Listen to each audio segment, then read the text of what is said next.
গত বিধানসভা ভোটের ফলাফলে পিছিয়ে থাকলেও পরবর্তীতে উত্তরবঙ্গের তৃণমূলের বিধায়ক সংখ্যা বিজেপিকে ছাপিয়ে গিয়েছে। সামনের বছরই আবার নির্বাচন আসছে, এখন থেকেই সেদিকেও আলাদা নজর রয়েছে মমতা বন্দ্যোপাধ্যায়। সোমবার উত্তরবঙ্গ সফরের প্রথম দিনেই শিল্প বৈঠক থেকে তা স্পষ্ট হয়ে গেল।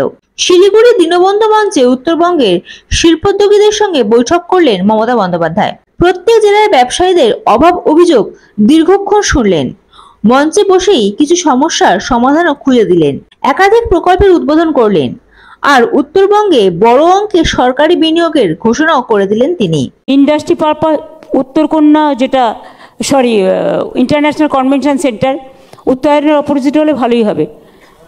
হ্যাঁ, তাছাড়াও গৌতম আমাকে দুটো জায়গা বলেছিল। একটা হচ্ছে বাগডোগরার কাছে উত্তরবঙ্গ বিশ্ববিদ্যালয়ের উল্টো দিকে একটা 4 একর জমি আছে, বাট এত ছোটোতে হবে না, আর ওটা রেখে দাও অন্য পারপাসে। ওখানে তুমি একটা কাজ করো, যেহেতু বাগডোগরা, ওটা ইন্ডাস্ট্রিয়াল পার্ক করে দাও। বাগডোগরার পাশে যে জমিটা আছে, হোটেলও হতে পারে। হ্যাঁ, তার কারণ হচ্ছে বাগডোগরা এয়ারপোর্টের সামনে কোনো হোটেল নেই।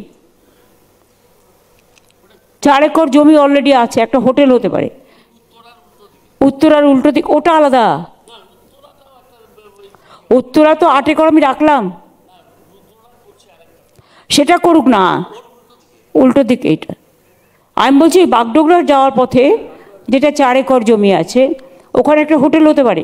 কারণ এয়ারপোর্টে যারা মর্নিংয়ে ফ্লাইট ধরে তারা কিন্তু থাকার জন্য শিলিগুড়িতে আসতে হয়। এটা আমি এটা জাস্ট ভেবে দেখতে বলতে পারি। আর একটা হচ্ছে উত্তরায়ণের পাশে 5 একর জমিও একটা আছে। ওটা অবশ্য এনওসি দেওয়া হয়েছিল, সেটা দেখে নিক।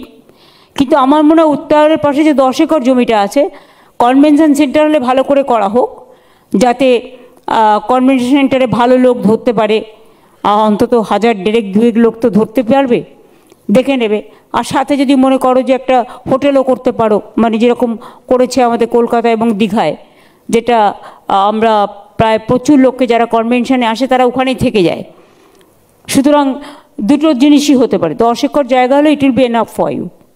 আর দুটো জায়গায় ওই করুক, ইন্ডাস্ট্রিয়াল পার্ক করুক। বাগডোগরাটা হোটেল হতে পারে, বাগডোগরাটা 4 একর যেটা আছে হোটেল হতে পারে। পার্থে উত্তরণের পাশে আর একটা যে জায়গা আছে 5 একর, ওটাকেও রেখে দেওয়া হোক। ওটাও একটা বাজার টাজার বা কিছু একটা দেখে নিই কী হতে পারে, বা ইন্ডাস্ট্রিয়াল পার্কও হতে পারে।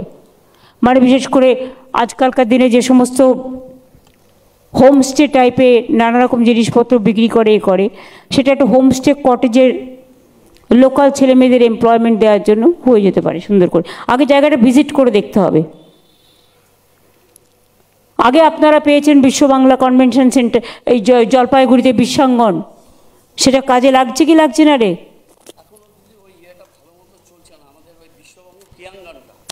বিশ্ববঙ্গ ক্রীড়াঙ্গন তৈরি করে দিলাম জলপাইগুড়িতে। হ্যাঁ, সাইকে দিয়েছিলাম আমরা, ওরা করতে পারলো না। এবার ওটাকে ক্যান্সেল করে অন্য কাউকে দাও যার রিয়েলি ইন্টারেস্ট আছে। অত বড় একটা জিনিস করে দিলাম, সেটা এমনি পড়ে থাকবে, হয় না। আপনারা জানেন জলপাইগুড়ি সার্কিট হাউস, এটাও আপনাদের একটা বড় প্রাপ্য। আগে উত্তরবঙ্গের মানুষকে কলকাতায় ছুটে যেতে হতো, এবং এখানেও প্রায় 300 কোটি টাকার ওপর আমরা খরচ করেছি। সার্কিট বেঞ্চ 501 কোটি টাকা আমরা খরচ করেছি, এবং 12ই জুলাই সম্ভবত এটার উদ্বোধনও হবে আমি যতটুকু জানি। অবশ্য সেটা হাইকোর্ট ঠিক করবে, আমার কথা নয়। টাকাটা আমরা দিয়েছি। এখানে গাজলডোবা থেকে শুরু করে এমন কিছু নেই যে করা হয়নি। বাগড়া সাফারিতে, মানে বেঙ্গল সাফারি থেকে শুরু করে অনেক কিছুই হয়েছে, প্রচুর হয়েছে, প্রচুর কাজ হয়েছে। আগামী দিন আরও হোক, এটা আমরা চাই।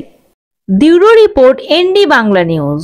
সবার আগে সব খবর, সঠিক খবর পেতে ফেসবুক পেজটি ফলো করে এবং ইউটিউব চ্যানেলটি সাবস্ক্রাইব করে রাখুন, আর শেয়ার করতে ভুলবেন না।